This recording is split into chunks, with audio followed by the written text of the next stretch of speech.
Hello जी। नमस्कार। कैसे हैं आप सब? उम्मीद करता हूँ आप लोग अच्छे होंगे। और आइए आज हम लोग फिर अपनी एक अगली कक्षा को प्रारंभ करते हैं। लेकिन कक्षा को शुरुआत करने से पहले हम लोग 1 मिनट में जो पिछले कक्षा में क्या पढ़ा था उस बातों को समराइज करते हैं। साथियों, हमने देखा था कि किस प्रकार मराठा शक्ति अपनी चरम पर पहुंचा। और मराठा जो कि एक मराठा भाषाई बोलने वाले लोग थे। और मराठा में अगर शिवाजी को देखा जाए तो शिवाजी के बाद फिर बीच में ये बाजीराव फर्स्ट, इन शासकों में बहुत महत्वाकांक्षी शासक थे। लेकिन बीच में इन लोग की कुछ अदूरदर्शिता की कमी थी, जिसके कारण ये अपने साम्राज्य को अपने महाराष्ट्र क्षेत्र को बचाने में सफल नहीं रहे। और अंतःगत यह हुआ कि ब्रिटिश कंपनी एक एक कर सभी भारतीय क्षेत्रीय शासकों को भी अपने अधीन कर लिया। और फिर फाइनली 1761 जब पानीपत की युद्ध होता है, उसमें मराठा शक्ति का शक्ति विहीन होना और आर्थिक रूप से कमजोर होना यह सुनिश्चित कर दिया। क्योंकि आप देखिए कि फर्स्ट पानीपत का जो युद्ध है, यानी पहला पानीपत का युद्ध 1526 में बाबर और इब्राहिम लोदी के बीच, इब्राहिम लोदी हारा, बाबर की स्थापना हुई, यानी मुगल की स्थापना हुई। एक बहुत बड़ा चेंजिंग।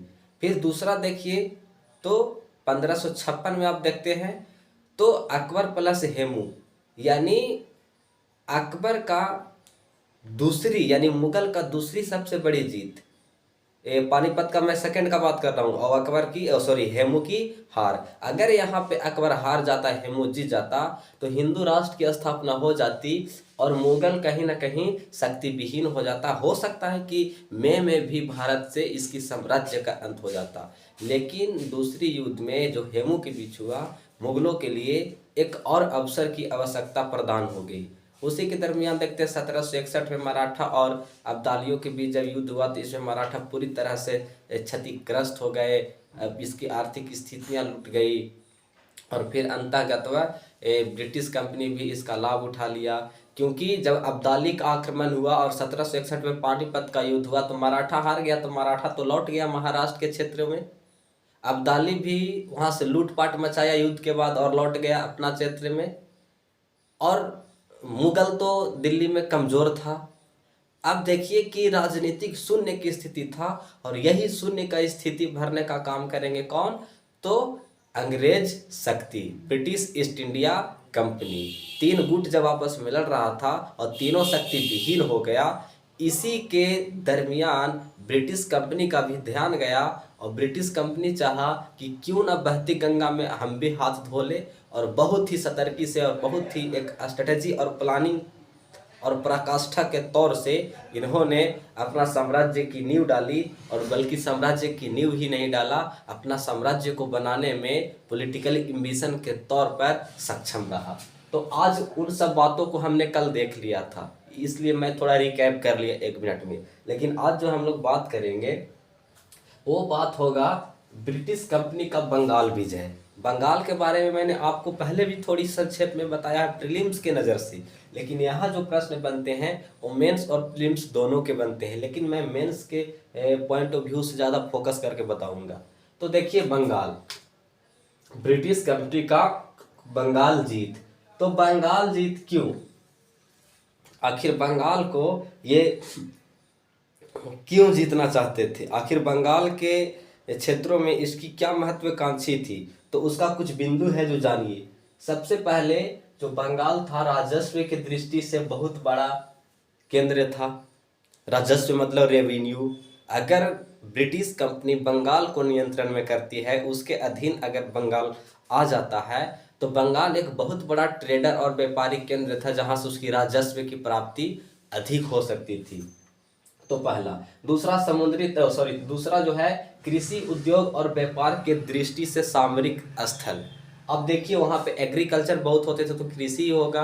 अब कृषि हो रहा है यानी रॉ मटेरियल। अब कृषि होगा तो स्वाभाविक है कि इंडस्ट्रियल्स का हब हो जाएंगे, यानी उद्योग लगेंगे।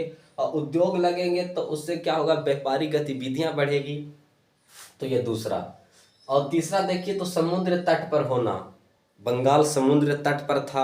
आप यदि मैप देखिएगा तो आपको यहाँ पे समझ में आएगा कि ये भारत है, यहाँ गुजरात से लेकर ये वाला जो क्षेत्र है पश्चिम बंगाल का, ये समुद्री तटीय क्षेत्र है। तो ऐसे में एक बहुत ही दृष्टि था कंपनियों का, तो ये समुद्र तट पर होना। चौथा देखिए तो आपको पता चलेगा कि उस समय का अगर बंगाल को देखा जाए तो पश्चिम बंगाल, आज का बांग्लादेश, झारखंड, बिहार, उड़ीसा, ये एक बड़ा राज्य था जो एक में था। तो देखिए इतना बड़ा राज्य है जहाँ पे जनसंख्या अधिक, प्रोडक्शन अधिक, एग्रीकल्चर अधिक, तट पर होना, तो ये अंग्रेजों के दृष्टिकोण से ये एक सामरिक महत्व का स्टेट राज्य था। ऐसे में ये स्वाभाविक था, ये निर्णायक भूमिका थी कि अंग्रेजों का ध्यान उधर जाना ही था। तो इस तरह से हो गया। लेकिन उसी के दरमियान देखिएगा कि 18वीं सदी में ब्रिटिश का जो महत्वाकांक्षा था वो बढ़ता गया और 18वीं सदी के आसपास बंगाल में वे अपना व्यापारिक केंद्र बना दिए। हालांकि इसके पहले भी ये बंगाल को इनडायरेक्टली रूल कर रहे थे, व्यापारिक गतिविधियां कर रहे थे। लेकिन जैसे 18वीं सदी का प्रारंभ होता है उसमें ये क्या किया, बंगाल में अपना इनडायरेक्ट या डायरेक्ट कंपनी, फैक्ट्री स्थापित करना, व्यापारिक गतिविधियां तेज करना प्रारंभ कर दिया। और ये महत्वाकांक्षा क्यों जग रही थी ब्रिटिश कंपनियों में इतना तेजी गति से, तो उसका सिर्फ और सिर्फ एक कारण था। उस समय के व्यापार के दृष्टि से एशिया का कुल ट्रेड का सिर्फ बंगाल था जो जहां से ब्रिटिश कंपनी 7% अकेला व्यापार करते थे। कुल एशिया ट्रेड का 60% अगर व्यापार एक जगह से कर रहा है एक कंपनी, तो कहीं ना कहीं उसका जो उद्देश्य है, उसका जो ऑब्जेक्टिव है, वो ऐसा एम्बिशन के तौर पर है जो वहाँ नियंत्रण करना चाहता है, पॉलिटिकली एम्बिशन उसका उद्देश्य है। तो कुल एशिया का 60% व्यापार यहाँ से करते थे। उसी के दरमियान देखिएगा कि अब ये तो आपको बेसिक हो गया कि क्यों बंगाल, क्यों, तो ये सब बहुत बड़ा प्रोमिनेंट रीजन है। तो बंगाल क्यों, अगर कोई पूछे कि बंगाल ही क्यों और राज्य क्यों नहीं, तो उसका आप यहाँ से स्टेटमेंट दे सकते हैं और डील कर सकते हैं। लेकिन देखिएगा कि आगे चलकर बंगाल में जब शासक होते हैं तो शासक एज इट इज स्वतंत्र बंगाल का निर्माण हो गया था 18वीं सदी के आसपास औरंगजेब की मृत्यु के बाद। और बंगाल एज इट इज स्वतंत्र शासक के रूप में, स्वतंत्र राज्य के रूप में अपने कार्यों का निर्वहन कर रहा था। और डिफेंस, एक्सटर्नल अफेयर्स और ट्रांसपोर्टेशन, ये दोनों तीनों क्षेत्र जो थे, तीनों क्राइटेरिया, ये मुगल शासक देखते थे। लेकिन इनडायरेक्टली अगर देखा जाए तो वो नवाब ही देखता था, लेकिन नाम का मात्र ये कहा जाता था। तो बंगाल में देखिए जो शासक था बंगाल का, वो था मुर्शीद कुली खां। मुर्शीद कुली खां के बाद बना सुजाउद्दीन। सुजाउद्दीन के बाद अगला शासक बना सरफराज खान। सरफराज खान के बाद बना अलीवर्दी खां। और अलीवर्दी खां के 3 बेटियां थी, पुत्र वारिस नहीं था। और 3 बेटियां में से एक बेटी का एक बेटा था सिराज, यानी सिराजुद्दौला।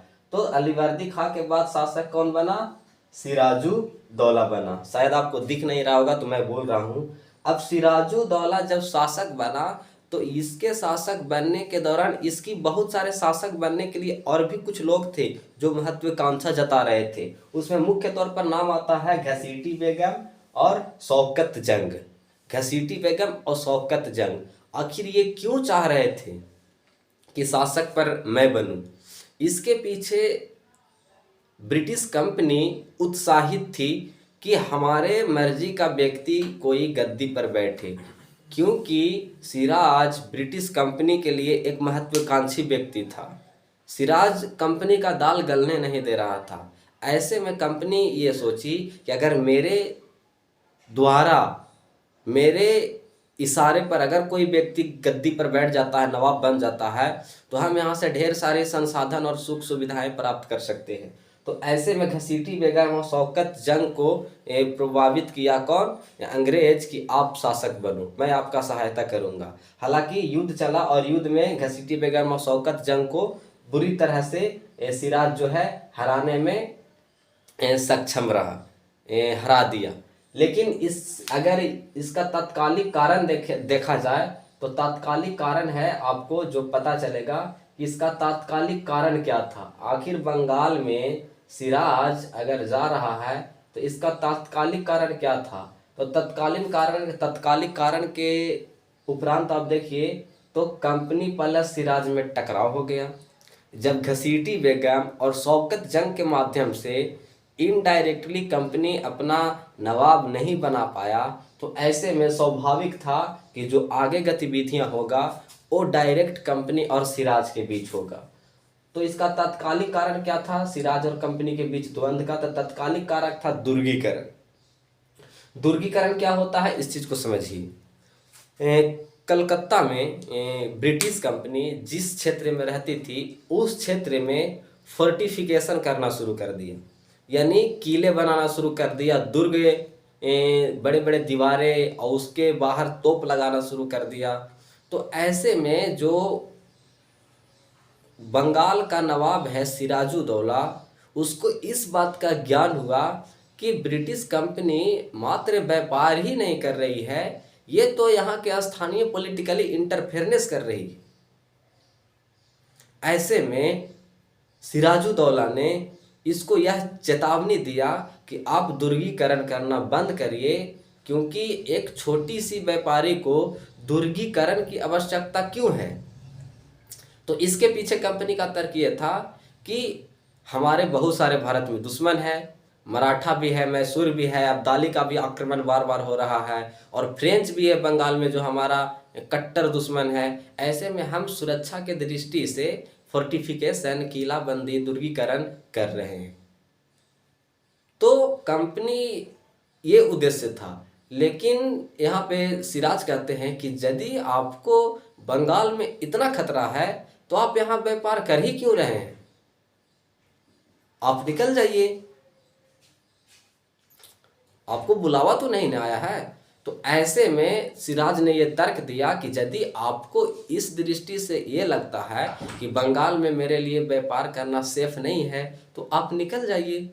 लेकिन अंग्रेजों का ये महत्वाकांक्षा था और पॉलिटिकली एम्बिशन को वो फुलफिल करना चाहते थे। तो ऐसे में दुर्गीकरण मात्र एक बहाना था जिसको हम तात्कालिक कारण कह सकते हैं। लेकिन तात्कालिक कारण के साथ साथ एक आधारभूत कारण भी होता है, जो बेस हो, उसके आधार पर पूरा संरचना बनाई जा सकती हो। तो आधारभूत कारण उस समय का क्या था कि कंपनी अब बंगाल में अपना प्रभाव जमाना चाहती थी, क्योंकि कंपनी द्वारा प्रमोट किया गया घसीटी बेगम, शौकत जंग दोनों को सिराज पराजित कर दे रहा है। ऐसे में अब कंपनी सिराज के बीच टकराएगा और टकराने का मात्र एक सोर्स खोजेगा, बहाना खोजेगा, और वो बहाना चला दुर्गीकरण। लेकिन दुर्गीकरण भी चलो ठीक है, लेकिन अब आधारभूत कारण के तहत इसको देखा जाए तो ब्रिटिश कंपनी का सिर्फ और सिर्फ एक उद्देश्य है कि बंगाल में हम अपनी प्रभाव छोड़े। फिर उसी के बाद देखिएगा कि जब सिराज कहा दुर्गीकरण हटाओ, नहीं माना, तो सिराज ने क्या किया, कलकत्ता पर हमला कर दिया। और जब हमला किया तो वहाँ के कुछ ब्रिटिश जो थे उसकी दुर्गीकरण पर जब सिराज ने हमला किया तो ब्रिटिश लोग जाके शरण ले लिए फुल्टा द्वीप। आप देखिएगा ये भारत के मैप, तो पौंडीचेरी के आसपास एक द्वीप नजर आएगा, उसको कहते हैं फुल्टा द्वीप। ब्रिटिश कंपनी फुल्टा द्वीप में जाके शरण ले लिया और फिर साउथ इंडिया से, जहाँ पे उसकी लड़ाई तो चल ही रहा था मैसूर के साथ में और आदि आदि के साथ में और मराठों के साथ में, तो वहाँ से साउथ इंडिया से एक ब्रिटिश का सैनिक टुकड़ी आता है और जिसमें विशेष तौर पर रॉबर्ट क्लाइव और वाटसन आते हैं। वाटसन फुल्टा द्वीप में टिकते हैं कुछ दिन और फिर यहाँ से कोलकाता पुनः वापस जाते हैं और सिराज से सॉरी बोल चुकते होते हैं। लेकिन यहाँ पे देखिए कि सिराज जब से शासक बना है, जब से युद्ध ही करता जा रहा है। ऐसे में सिराज सोचा कि हम जब से शासक बने हैं हमारे खिलाफ चुनौतियां ही आ रहा है, तो कहीं ना कहीं ये हमारे साम्राज्यवादी दृष्टि से अच्छा नहीं है। तो पुनः क्या किया कि सिराज ने अंग्रेजों को कहा कि ठीक है, आप सुरक्षा दृष्टिकोण से आप किले निर्माण करना चाहते हैं, दुर्ग बनाना चाहते हैं, तो चलिए आपका परमिशन ग्रांटेड, आप दुर्ग बना लीजिए। लेकिन हाँ, इस बात को ध्यान रहे कि आपका कोई पॉलिटिकली एम्बिशन ना हो, कोई आक्रामक व्यवहार ना हो। दुर्गीकरण ये लोग प्रारंभ कर दिया, लेकिन उसी के दरमियान देखिएगा तो क्या होता है कि दुर्गीकरण के साथ साथ कुछ ही समय बाद ब्रिटिश कंपनी ने जो बंगाल का फ्रांस कंपनी का यानी फ्रेंच कंपनी का जो एक व्यापारिक केंद्र हुआ करता था चंदर नगर, उस पर ये लोग आक्रमण कर दिए। अब जब आक्रमण कर दिए तो यहाँ पे किसी राज्य क्षेत्र का यदि वो शासक है तो उसकी दायित्व बनता है कि उस क्षेत्र के व्यापारिक केंद्र हो या कोई जनता, उसकी सुरक्षा मुहैया करवाना। अब जब आक्रमण कर दिया तो इसके पीछे ब्रिटिश कंपनी तर्क देता है कि हमारे और फ्रेंच के बीच यूरोप में और अन्य जगह पर भी लड़ाई चल रहा है, तो ऐसे में हम इन पर आक्रमण कर दिए क्योंकि हमारी पुरानी दुश्मनी है। तो भाई साहब आप सोचिए कि मान लिया जाइए इंडिया है और इंडिया में एक अमेरिकन व्यक्ति आता है, एक चाइनीज व्यक्ति आता है। अब दोनों यहाँ आकर एक दूसरे को गोली मार दे, एक दूसरे को ताना कर दे, तो ये कहीं ना कहीं, क्योंकि इंडिया एक सॉवरेन कंट्री, तो इसका भी एक मूल्य उद्देश्य है, इसके अकॉर्डिंग आपको चलना होगा। तो ऐसे में अब यह तय हो गया था कि कंपनी और सिराज के बीच तो आगे की लड़ाई लड़ी जाएगी, वो लड़ाई होगी बैटल ऑफ प्लासी। अब बैटल ऑफ प्लासी के युद्ध के पहले कंपनी षड्यंत्रकारी नीतियां चला दिया, क्योंकि कंपनी को इस बात का ज्ञान था कि सिराज दौला एक बहुत बड़ा शासक है, उसे बगैर षड्यंत्र से हम पराजय नहीं कर सकते हैं। तो उन्होंने प्लासी के युद्ध के कुछ ही दिन पहले उन्होंने बंगाल का कंपनी और बंगाल का जो जमींदार थे और साहूकार थे और व्यापार और उसकी मुख्य सेनापति मीर जफर, इन सबों से एक गठजोड़ कर लिया, एक संधि कर लिया। और साहूकार में विशेष तौर पर कौन थे? फतेह चंद, और इसका एक टाइटल था जगत सेठ।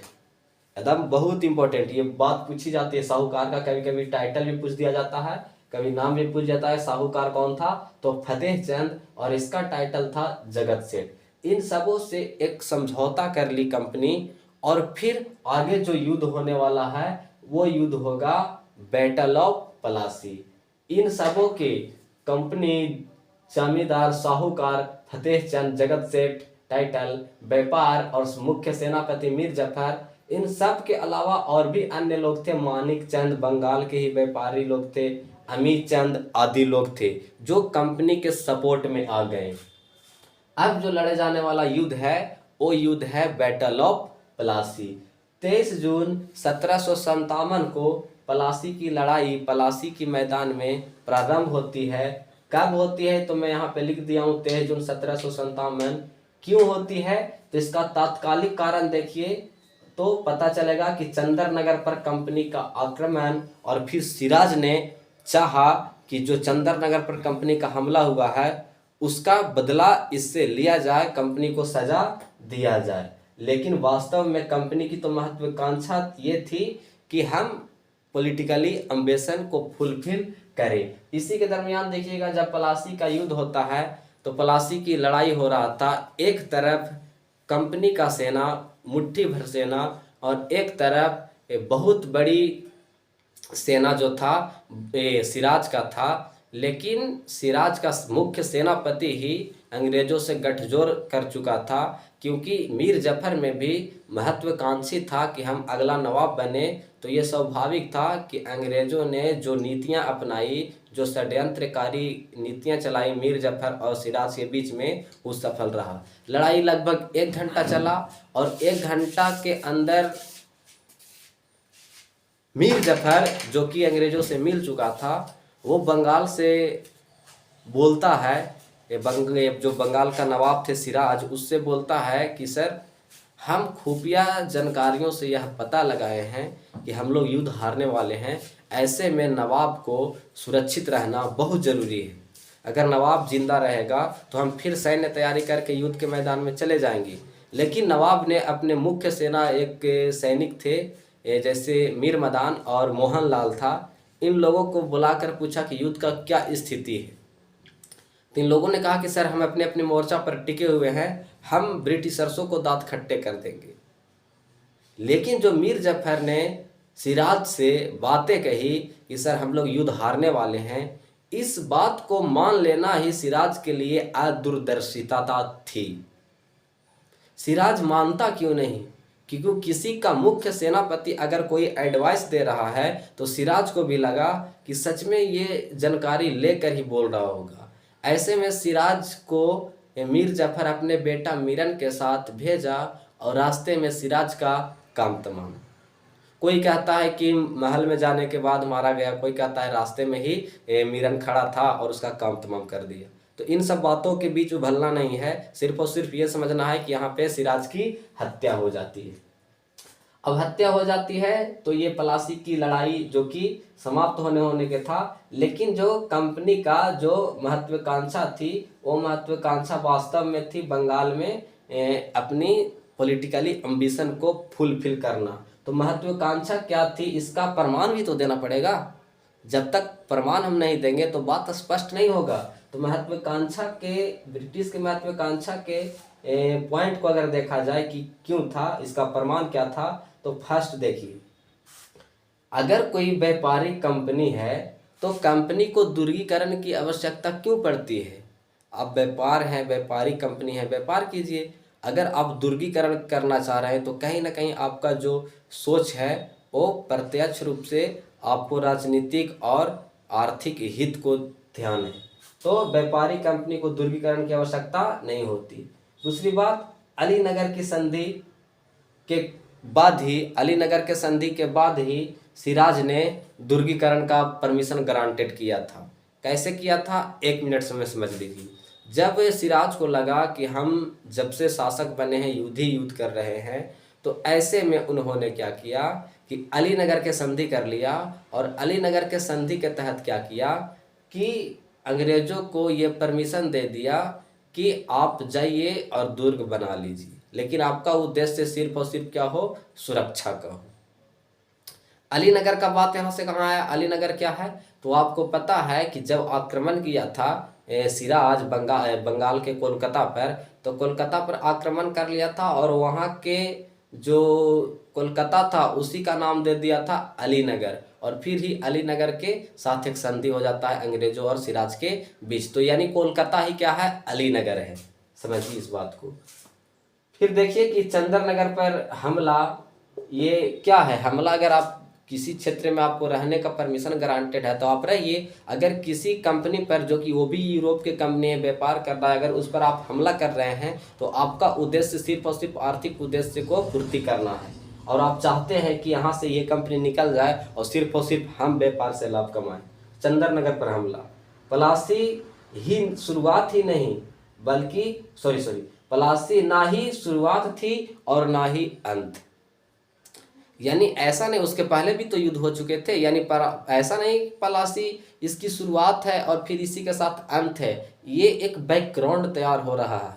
मात्र ब्रिटिश कंपनी पलासी से जीत कर पलासी को सिर्फ और सिर्फ लाभ कमाना चाहते हैं। और फिर इसी के दरमियान देखिएगा तो ये सारी गतिविधियां मैंने आपको बताया, लेकिन अब जो बात हुआ है वो बात आगे हम लोग जानेंगे। पलासी का परिणाम, पलासी का युद्ध जीतने से कंपनी का क्या लाभ हुआ और जो भारतीय शासक जैसे सिराज थे बंगाल आदि का क्या लाभ हुआ, इन सब चीज़ों को जानिए। तो पलासी का परिणाम में अगर फर्स्ट पॉइंट देखिए तो कंपनी तथा क्लाइव को यानी रॉबर्ट क्लाइव को धन की प्राप्ति हुई नगद में और जमींदारी के रूप में। क्योंकि शासक जो बना पलासी के बाद कौन बना? कठपुतली बना, मीर जफर। और मीर जफर बना तो मीर जफर इस बात की तो संधि हो गई थी दोनों में ने कि सर यदि मैं शासक बन जाता हूँ तो मैं आपको धन दूंगा, संपदा दूंगा और अन्य प्रकार के सुख सुविधाएं देंगे। तो कंपनी एवं क्लाइव को धन की प्राप्ति हुई नगद में तथा जमींदारी में। दूसरी बात, मर्जी के अनुसार व्यापार की छूट। मर्जी के अनुसार व्यापार की छूट मतलब क्या कि कंपनी जब चाहे तो अपनी ज़रूरत या अतिरिक्त के अनुसार यहाँ से व्यापार कर सकती है, खजाना लूट सकती है। यानी एक तरह से बंगाल क्या हो गया कि पोटली हो गया, हाथ डालिए और सोने चांदी खींच लीजिए। फिर देखिए कठपुतली नवाब, क्योंकि मीर जाफर क्या बना था, कठपुतली नवाब बना। कठपुतली नवाब के अंतर्गत देखिएगा तो अतिरिक्त धन की प्राप्ति हुई, और यही धन से क्या करते थे, यहाँ से बंगाल से धन प्राप्त होता था, और इस धन से कंपनी वस्तु खरीदती थी और वस्तु ले जाकर कहाँ बेचती थी, यूरोप, ऊंचे दामों पर। और फिर वहां से पैसे कमा कर आती और फिर बंगाल से क्या खरीदती, वस्तु। लेकिन इस वह टाइम आ गया है कि पहले तो वो बुलियन लेके आता था, सोने और चांदी के सिक्के लेके आते थे कंपनी, लेकिन अब वो कंडीशन हो गया है कि वस्तु भी बंगाल का और पैसे भी बंगाल का, और वस्तु सारा जा रहा है ब्रिटेन और वहाँ से कुछ आ नहीं रहा है। तो अगर यहाँ से कुछ जाए और उधर से कुछ आए नहीं, तो इसी को कहते हैं धन का एक तरफा बहाव, ड्रेन ऑफ वेल्थ, धन का निष्कासन। तो यही धन से वस्तु खरीदेगा और ले जाकर अपने देश में ब्रिटेन में उच्च दामों पर बेचकर ये लाभ कमाएगा। और फिर दूसरा क्या था कि धीरे धीरे कंपनी का बंगाल पर शिकंजा बढ़ने लगा, यानी कंपनी बंगाल पर शिकंजा बढ़ाने लगा। इसी के दरमियान देखिएगा कि कालांतर में कंपनी ने बंगाल का लाभ उठाकर बंगाल को और फिर पूरे भारत को जीत लिया। कालांतर मतलब बाद के काल में। इसके बाद के काल में आप देखिएगा, आपको पता चलेगा कि कंपनी इन्हीं सब के बंगाल के धन से ही बंगाल को जीत लिया और फिर भारत को जीतने में ये सक्षम हो गया। अदम इसके लिए पूरी दरवाज़ा खुला था, जितना चाहे धन आप ले जा सकते हैं। आगे देखिएगा तो ज़्यादातर इतिहासकार कहते हैं, प्लासी के लड़ाई को लेकर ज़्यादातर इतिहासकार कहते हैं कि इस दिन को भारत में एक लंबी रात की शुरुआत हो गई। बहुत सारे इतिहासकार को आप देखिएगा कि कहते हैं कि भारत में इस दिन से एक लंबी रात की शुरुआत हुई, और कहीं ना कहीं ये बात सच दिखती है। लेकिन जो यूरोपियन इतिहासकार हिस्टोरियन है वो कहते हैं कि इस घटना को भारत में आधुनिकीकरण की शुरुआत माना जाता है, यानी ये मॉडर्निटी का स्टार्ट मान रहे हैं यहाँ से, बैटल ऑफ प्लासी के दिन से। लेकिन फिर अंत में क्या होता है कि मीर जफर भी शासक बनना प्रारंभ किया जब बंगाल के, तो इसको भी लगता था कि हम क्या करें कि बंगाल के नज़र में जैसे एक शासक है तो ठीक है, हम आपको पूर्ति को आप हमें बनाए हैं तो आपकी पूर्ति हम कर रहे हैं, लेकिन एक शासक का भी तो दायित्व होता है कि उस क्षेत्र के जनताओं की आवश्यकताओं की पूर्ति करे। ऐसे में मीर जफर अपने हित के लिए यदि कोई कार्य करता था तो ये कंपनी का बिल्कुल पसंद नहीं था। तो मीर जफर ने क्या किया कि उस समय का जो डच कंपनी था, जो इंडोनेशिया की तरफ शिफ्ट था, डच कंपनी से गठजोड़ कर ब्रिटिश पर आक्रमण करने का प्रयास किया।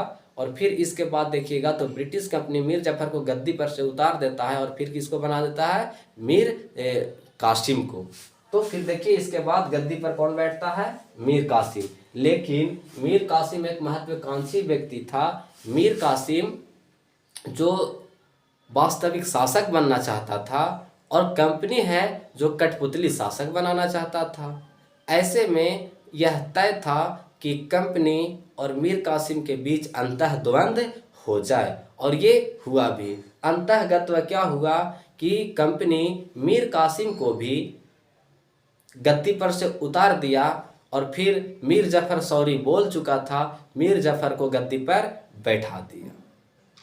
लेकिन आप यहाँ एक बात नोटिस कीजिए कि कंपनी कभी इसको कभी उसको ये डायरेक्ट अपने अधीन क्यों नहीं ले रही है बंगाल को। तो उसके पीछे आप इतना ही जानिए, क्योंकि अगर कोई विदेशी कंपनी अचानक से किसी क्षेत्र पर कंट्रोल करके वहाँ के शासक बन जाते हैं और उस क्षेत्र के लोगों पर रूल करना शुरू कर देते हैं, तो ये वहाँ के जनता के लिए अनुकूल नहीं होगा। और अभी दूसरी बात जानिए कि और अभी जो कंपनी का स्थिति है वो पूरा पर मुख्य तौर पर बेहतर नहीं हुआ है। अभी तो बंगाल को जीता है, नियमित वहाँ से राजस्व, टैक्स आदि धन दौलत वसूल नहीं हो रहा है। अभी ये सिर्फ और सिर्फ प्रारंभ किए हैं। इसलिए यह चाह रहा है कंपनी कि अभी सिर्फ और सिर्फ हम भारतीय क्षेत्र के राजाओं के माध्यम से ही इनडायरेक्टली रूल करके आर्थिक लाभ और धन कमाएं। तो ये आपको समझ में आ गया होगा।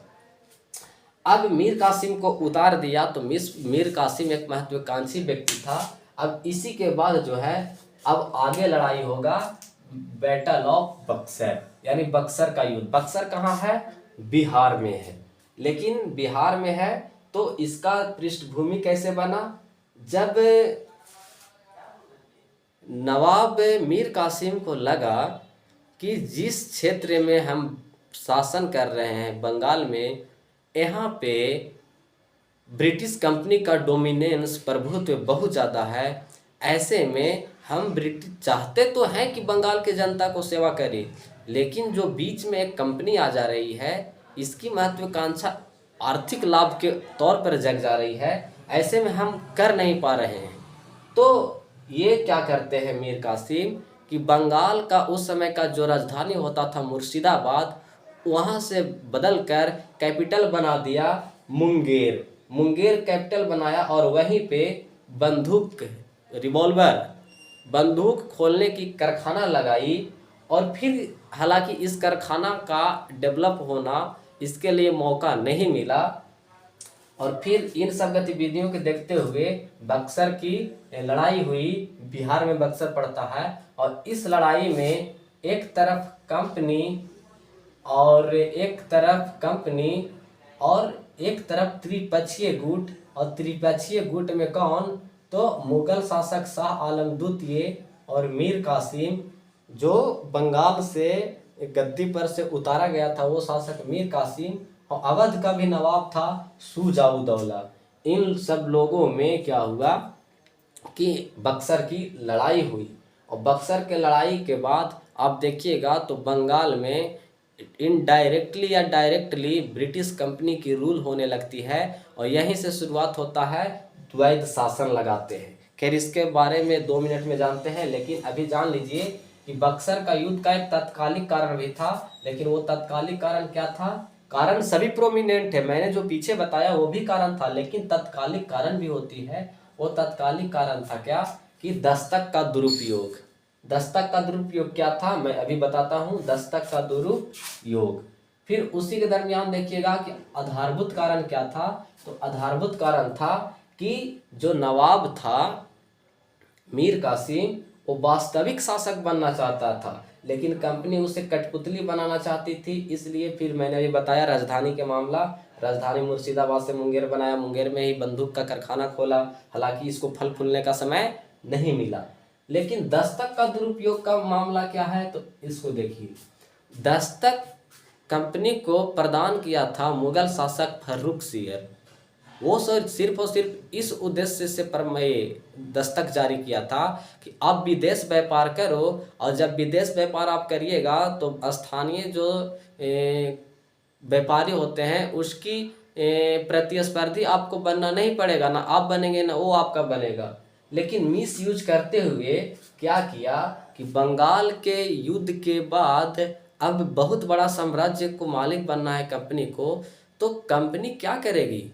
इसके लिए सैन्य व्यवस्था स्ट्रांग चाहिए, बहुत बड़ी सैन्य चाहिए। तो उसके सैन्य को पेमेंट भी तो करना होगा, तो पेमेंट फुलफिल हो पा नहीं रहा था। तो ऐसे में कंपनी क्या किया कि खुद तो व्यापार किया, व्यापारिक छूट दस्तक के प्रदान से हुआ तो व्यापार का लाभ लिया, विदेश व्यापार के लिए लिया। लेकिन दुरुपयोग कैसे किया कि जो सैन्य होते थे उन सैनिकों से कहा कि मैं आपको इतना पेमेंट दे रहा हूँ और इसके बदले अतिरिक्त आपको क्या दे रहा हूँ कि ट्रेड दे रहा हूँ, आप व्यापार करो, मैं आपको दस्तक दे रहा हूँ, कहूँ आपको चुंगी टैक्स देना नहीं होगा। आपसे यदि चुंगी घर रोकेगा, टैक्स वाले लोग रोकेंगे, तो आप ये फरमान दिखा देना। वो फरमान क्या था? एक फर्रुखसियर ने जो दिया था ट्रेड लाइसेंस, व्यापार करने का वो ट्रेड छूट था, तो वही दस्तक था। तो सैन्य को वेतन अतिरिक्त ना देने हेतु दस्तक प्रदान किया कौन? कंपनी। तो देखिए, तो कंपनी यूज कर रही तो कर रही थी, लेकिन कंपनी का अधिकारी और सैन्य व्यवस्था आदि सबों ने भी क्या किया कि कंपनी का उपयोग करना शुरू कर दिया।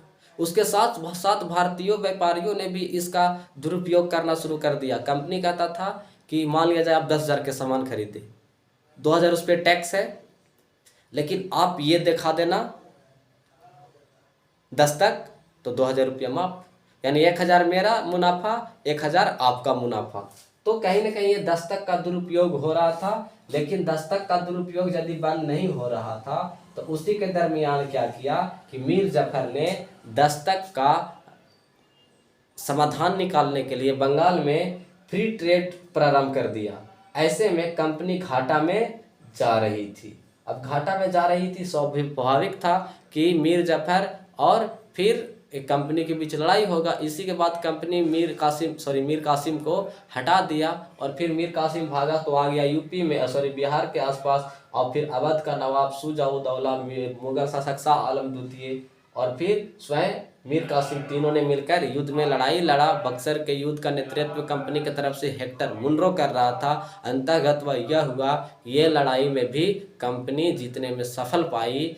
यह लड़ाई कंपनी के लिए पहली बार सैन्य जीत का प्रमाण था, अपनी शक्ति का प्रमाण था, क्योंकि बैटल ऑफ प्लासी में कूटनीतिज्ञ और षड्यंत्रकारी नीतियां के कारण जीता। तो ऐसे में यहाँ से कंपनी को एक आत्म मनोबल मिला कि यदि हम पूरी वेल ट्रेंड के साथ अगर बड़ी सेना के साथ भी लड़ते हैं तो हम कहीं ना कहीं जीतने में सफल हो जाएंगे। तो ये सारी बातें मैंने बताया।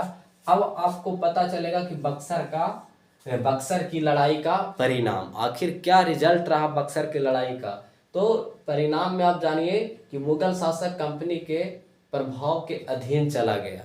जो मुगल शासक था वो कंपनी के प्रभाव के अधीन का मतलब क्या होता है, यानी कंपनी कहा कि हम थोड़ों ने अपने आप से जीते हैं, हम मुगल को प्रभु मानते हुए मुगल के सलाह अनुसार मैंने इस क्षेत्र को जीतने में सफलता पाई है।